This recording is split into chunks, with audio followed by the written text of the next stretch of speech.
सो welcome back friends. So अभी आप सबको मालूम होगा कि हम पीओएम के कुछ यूनिट्स को क्लियर कर रहे थे, मीन्स यूनिट 1 को क्लियर कर रहे थे। सो उसको अभी हम पूरा करना था। यूनिट 1 की फर्स्ट वीडियो अपनी अपलोड हो चुकी थी, जिसमें हमने कुछ कंसेप्ट को क्लियर कर लिए स्टार्टिंग के 4-5 को। अगर अभी तक वो वीडियो नहीं देखी तो लिंक डिस्क्रिप्शन में जाके उसे चेकआउट कर लीजिए, उस पूरी वीडियो को देख लीजिए, जिससे कि उसके बाद आपको समझने में थोड़ी आसानी होगी। बाय द वे अभी नहीं देखा है तो आप पहले इस वीडियो को देख लीजिए, उसके बाद देख लीजिए, क्योंकि सभी टॉपिक्स एक दूसरे से रिलेटेड है। सो आप देख सकते हैं।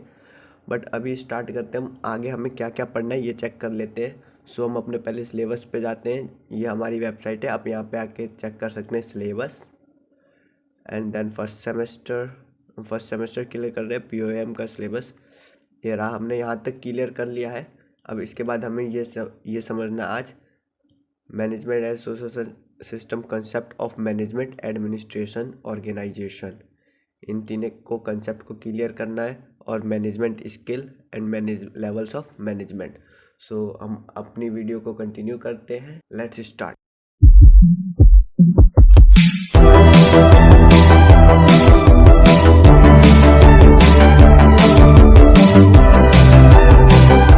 Welcome back friends. सो अभी तक आपने हमारे चैनल को सब्सक्राइब नहीं किया है तो मेक श्योर आप पहले सब्सक्राइब कर लें। क्योंकि सब्सक्राइब एक तो फ्री है, और जस्ट सब्सक्राइब अगर आप करते हो तो आपको जो नेक्स्ट वीडियो हम अपलोड करेंगे वो आपको जल्दी ही नोटिफिकेशन मिल जाएगा। एंड देन हमारी नेक्स्ट वीडियो आने वाली आपकी पीपीए सब्जेक्ट के ऊपर, प्रोग्रामिंग एंड प्रिंसिपल एल्गोरिथम। इसके सभी यूनिट्स को हम कवर करेंगे, और हो सके तो एक एक वीडियो में एक एक यूनिट कवर कर सके। और हम आगे बढ़ते हैं, और हम अब क्लियर करते हैं अपने नेक्स्ट टॉपिक्स को, जो हमारे 3 टॉपिक्स बाकी रह गए थे। सो उसके नोट्स हम सिंपल यहाँ पे आ गए। हमारा फर्स्ट टॉपिक है concept of management. Concept of management मतलब हम कंसेप्ट, इन तीनों के कंसेप्ट क्लियर करते हैं, मैनेजमेंट के, एडमिनिस्ट्रेशन के और ऑर्गेनाइजेशन के। ये सिर्फ होते क्या हैं, तो हम पहले मैनेजमेंट की बात कर लेते हैं। तो management is art of getting things done through others by direct their efforts toward achieving of present goal. Management एक आर्ट है, एक कला है। इसका मतलब क्या है? मैनेजमेंट एक कला है जो कि किसी से अपना वर्क करवाने की क्षमता रखता है। मतलब एक मैनेजर होता है, उसका काम क्या होता है कि वो दूसरों से अपना काम निकलवा सके। तो मैनेजमेंट इज़ अ आर्ट। यहाँ पे हम मैनेजमेंट मतलब ये समझेंगे कि जो काम दूसरों से निकलवा सके वो मैनेजमेंट है। मैनेजमेंट से ही मतलब पता चल रहा है कि मैनेज करना, किसी चीज़ को मैनेज करना इज़ अ मैनेजमेंट। ओके, तो सेकंड पॉइंट आ जाता है एडमिनिस्ट्रेशन। एडमिनिस्ट्रेशन में क्या है? Administration is focus on formulation of broad objectives, plans and policies. इसका मतलब हुआ एडमिनिस्ट्रेशन के अंदर वो आते हैं जो कि हमारे ऑर्गेनाइजेशन के लिए पॉलिसीज़, ऑब्जेक्टिव्स डिटरमाइन करते हैं। जिनका काम ऑब्जेक्टिव्स बनाना होता है, वो पॉलिसीज, इनके पास हाई अथॉरिटी होती है हमारे ऑर्गेनाइजेशन को कंट्रोल करने के लिए। एंड थर्ड आ जाता है ऑर्गेनाइजेशन। ऑर्गेनाइजेशन मतलब आप सभी को पता है, बट सोचो ऑर्गेनाइजेशन को हम कहते क्या है।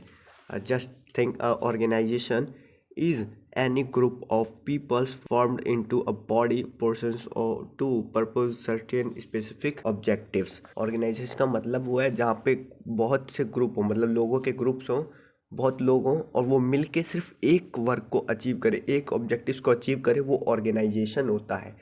जहाँ पे 3-4 वर्कर्स मिलके किसी एक काम को करें, ये ऑर्गेनाइजेशन है। ये जो पूरी बिल्ड हुई ये एक ऑर्गेनाइजेशन है। That's your total. I think आपको क्लियर हो गया होगा। तो अपने नेक्स्ट टॉपिक पे पढ़ते हैं। नेक्स्ट टॉपिक आ जाता है अपना levels of management. Levels of management में 3 लेवल्स होते हैं, top level, middle level and lower level. Okay, so इसका एक डायग्राम होता है जो कि आपको एक पिरामिड के तौर पे बनाना होता है। ऐसे यार बन नहीं रहा, समझ जाना। यहाँ पे टॉप लेवल आता है, और मिडल में मिडल लेवल मैनेजमेंट, और यहाँ पे लोअर लेवल मैनेजमेंट। ओके, सो अब ये डायग्राम बड़ा बनता है, तो आप बना लेना इस डायग्राम को अच्छे से, और इसको एक्सप्लेन कर देते हैं top level and middle level और लोअर लेवल कौन कौन से होते हैं। इसको एक्सप्लेन करने के लिए हम नोट्स शो कर देते हैं आपको। नोट्स में आ जाता है टॉप लेवल्स ऑफ मैनेजमेंट। ये क्वेश्चन 100% आने के चांसेस रहते हैं, और ये इम्पोर्टेंट क्वेश्चन है। सो मेक श्योर कि आप अच्छे से पढ़ लें। एंड ऐसे ही पूछेगा normal question levels of management. So आपको लेवल्स बताने हैं, levels top level and middle level and lower level, और वो वाला डायग्राम आप पिरामिड वाला बना सकते हैं। इसके अंदर आ जाते हैं टॉप लेवल मैनेजमेंट में क्या होता है। It's consist of board director, chief executive और manager directors. Top level management ultimate source of authority and it's manage goal and policies of an enterprises.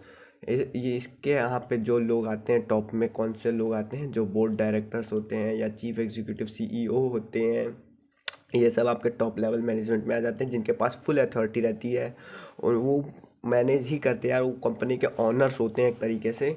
सो वो टॉप लेवल मैनेजमेंट पे आते हैं, उन पे वही लोग होते हैं जो डिसाइड करते हैं कि पॉलिसीज़ क्या है, हमारे फर्म में क्या क्या अप्लाइज होंगे, क्या रूल्स एंड रेगुलेशंस होंगे, और गोल्स अप्लाई करते हैं कि हमें क्या अचीवमेंट इस ईयर में क्या अचीव करना है, गोल या पर डे के गोल्स।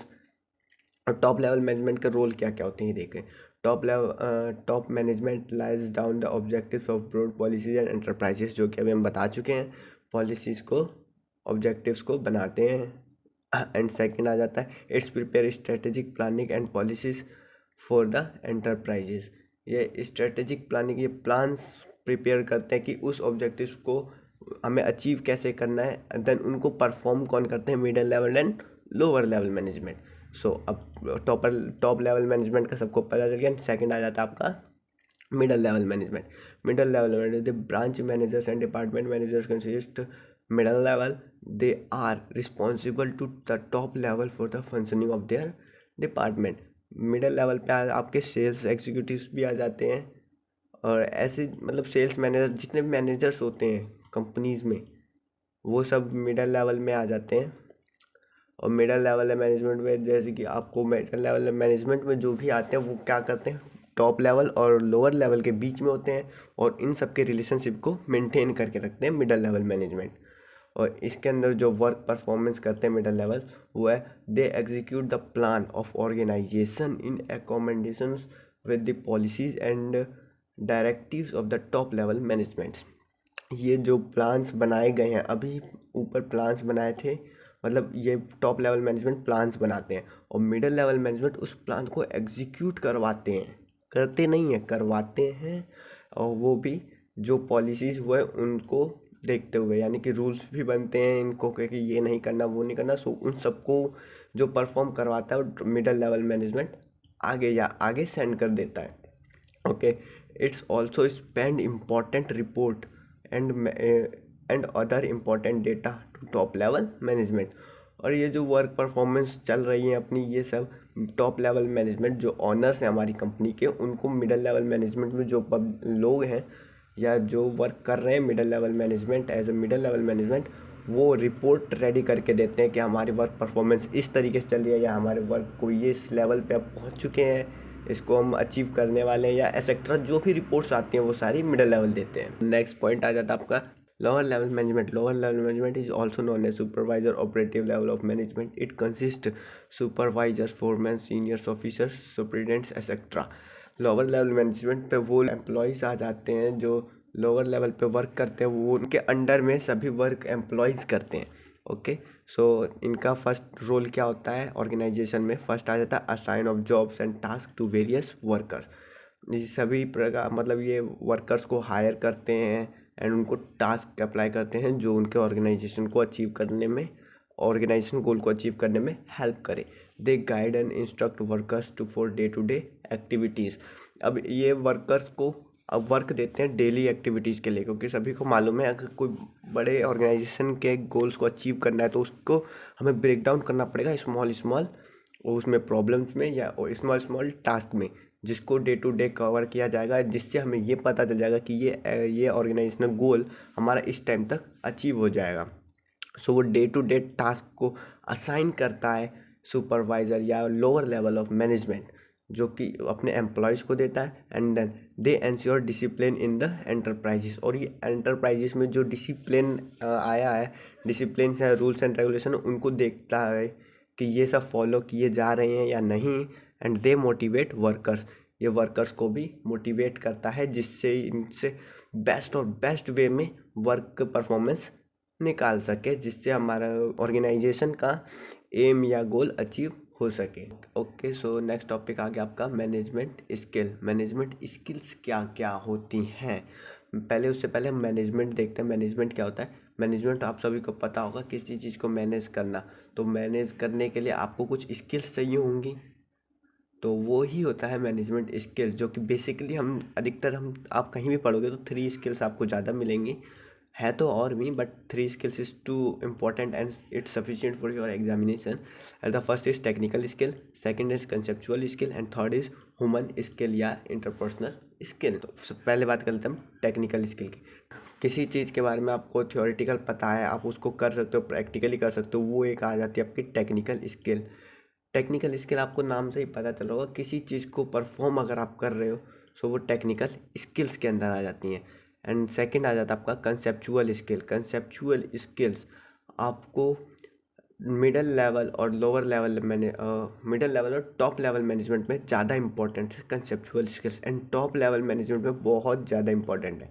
कंसेप्चुअल स्किल्स बोले मतलब होता है कि कंसेप्ट्स को कैसे हैंडल, किसी भी सिचुएशन को हैंडल कैसे करना है, उस पर क्या कंसेप्ट्स आप यूज़ करेंगे जो उसको हैंडल कर सकें। आपकी कंसेप्चुअल स्किल्स ज़्यादा हाई होनी चाहिए आप जितने टॉप लेवल पे मैनेजमेंट पे हो, और टेक्निकल स्किल जितने आप लोअर लेवल मैनेजमेंट पे हो।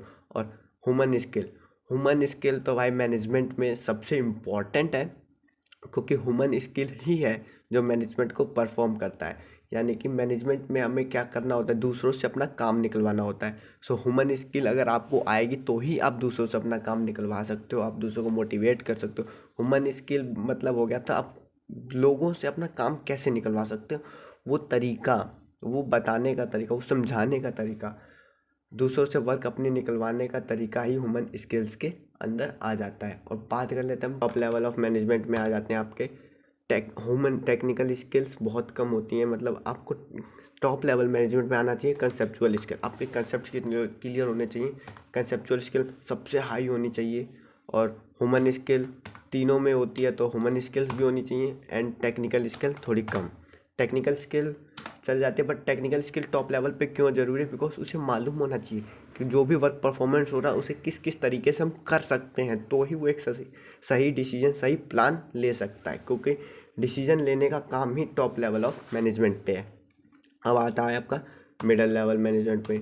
मिडिल लेवल मैनेजमेंट में कौन कौन सी स्किल्स ज़्यादा चलती हैं और ज़्यादा होती हैं? ह्यूमन, सबसे पहला ही ह्यूमन है। ह्यूमन क्योंकि मिडिल लेवल मैनेजमेंट में रिलेशनशिप मेंटेन करके रखता है top level and lower level management का, इसलिए human skill middle level management में ज़्यादा होनी चाहिए। एंड अब फिर आ जाता है आपका कंसेप्चुअल स्किल, उसके बाद आता है टेक्निकल स्किल, और फिर उसके बाद आ जाता है आपका लोअर लेवल मैनेजमेंट में क्या होना चाहिए? सबसे हाई लोअर लेवल मैनेजमेंट में टेक्निकल स्किल होनी चाहिए। टेक्निकल स्किल ही है जो वर्क परफॉर्म कर सकती है। आपको पहले बताया था मैं, तो टेक्निकल स्किल अगर उन पर होगी तो ही वो वर्क कर सकते हैं, एंड देन वो हेल्प कर सकते हैं ऑर्गेनाइजेशन की उसको अचीव करने में, अपने ऑर्गेनाइजेशन डिजायर ऑब्जेक्टिव्स को अचीव करने में। टेक्निकल स्किल, और उसके बाद आ जाता है human skill, and then conceptual skill. Conceptual skill ना भी हो तो भी चलेगी, बट होना चाहिए। And I think it's sufficient for exam, that's all over. So अभी तक आपने देख लिया हमारा यूनिट 1 क्लियर हो चुका है, बट नेक्स्ट कल से जो वीडियोस आएंगी वो अब आपके आएंगी POM पे, प्रिंसिपल प्रोग्रामिंग एंड एल्गोरिथम, जिसमें यूनिट 1 आया history, structure of C, programming and functions as building block, language fundamental, characters as tokens, keywords, identifier, variable, constant, data type, comments. इन सबको हम कल की वीडियो में कवर करेंगे, और हो सके तो एक एक वीडियो पे एक एक यूनिट बेस्ड करें। एंड मैं बता देता हूँ 5th यूनिट को हम लास्ट में कवर करेंगे, क्योंकि इसके अंदर सारा एक सभी प्रोग्राम्स हैं जो कि हमें प्रोग्रामिंग में करना पड़ेगा। ओके, सो मिलते हैं अब नेक्स्ट वीडियो में। I think I am too excited to introduce to C language make on that program. Okay, so मिलते हैं नेक्स्ट वीडियो में, एंड हैंड्स